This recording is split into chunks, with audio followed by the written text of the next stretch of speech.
नमस्कार मंडळी, चला हळद लावाया की बघा चालू एकदाची. पडला पाऊस झाला, वापस झाली पावसाची सुरुवात, झाली पेरण्याची सुरुवात आहे का ना. हा तर अशा पद्धतीने आपण पण केली हळद लावायला चालू. तर आता ह्या वेळेस हळद लावितच असते तर, कारण लवकर हळद लावली की पुन्हा टायमाला निघते. लय उशीर केलाय की पुढे उन्हाळ्यात जाते है का नाही. हा, जास्त पाणी जितकं पाणी ती असं तितकं हळद जास्त पुसती, मोठली फणे बनतात. हळद ही आपण कापून का लावली नाही.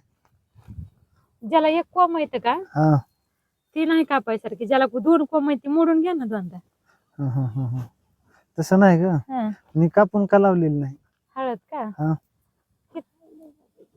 हाय पुरतं, ज्याला कमी बी असते ना ती हा कापून घेऊन लावते दोन तुकडं. असं आहे का. पुरवठा हा, कमी हा. जास्त असं हे करायचं.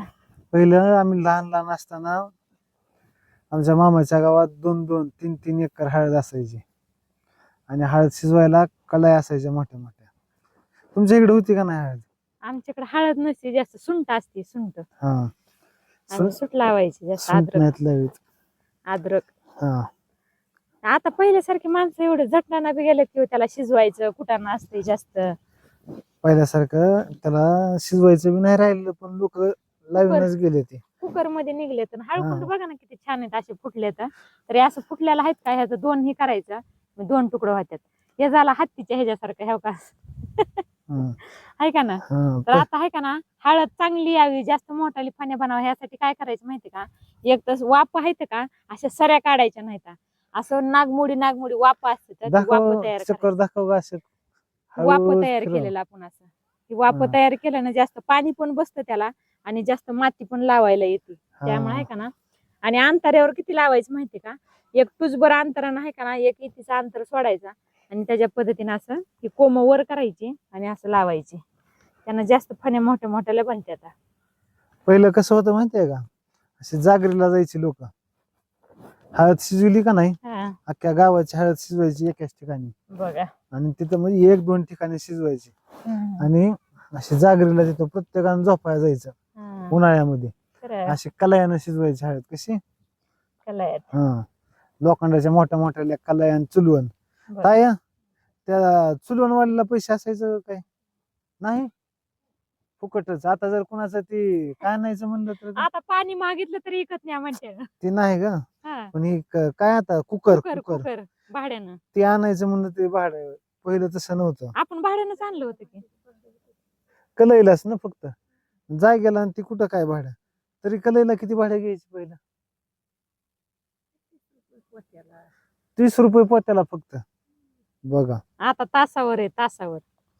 आता तासावर असल्याने आहे, दिवसावर तासावर. आणि माणूस दिवसभर असल्यावर किती शिजवून शिजवून शिजवीन. लय शिजवायची. आणि बघा आता हा 2-3 कलाया काढायची, असं नव्हतं. इतकं गरम व्हायला लागले, पाऊस येते काय की बघावं. आज पाऊस येतोय संध्याकाळी 100%. रात्री आलता चांगला पाऊस, कसला झालाय बिरबिट आहे का. बघा तर मंडळी, सांगा तुमच्या इकडे पण कशा पद्धतीने हळद लागवड करते ती आणि अद्रक पण लागवड करतात. आमच्या इकडे तर झाली बघा हळद लावायचं. आता हे 2 कोंब आहेत, त्याला कसं लावायचं काय. हाय असंच हाय असंच. बर, हे काय असे कोंब छान फुटले ते. आता तुम्हाला जर वली हळद ऑर्डर करायची असेल तर आणि आणखी काय. पावडर, हा, पावडर तर काय आता अवेलेबल आहे आपल्याकडे. पण आता हळद जर ऑर्डर करायची असेल तर किती दिवस लागतील घ्यायला. ह्याला होय हा 6 महिने पण वली हळदी काय सुरुवात आपण का करू शकतो तरी. हा, वळी वळी वय हा? एक तरी 4-5 महिने जातात की. खरं काय का पावसाळ्यात तर पूर्ण संपतोय. हा, दिवाळीपासून म्हणा की थोडक्यात दिवाळीपासून पुढं वली हळद. हा, चालतंय, असू द्या. कुणी कुणी लहानपणी हळद अशी शिजविली, ते काय म्हणायचे का ताई त्याला,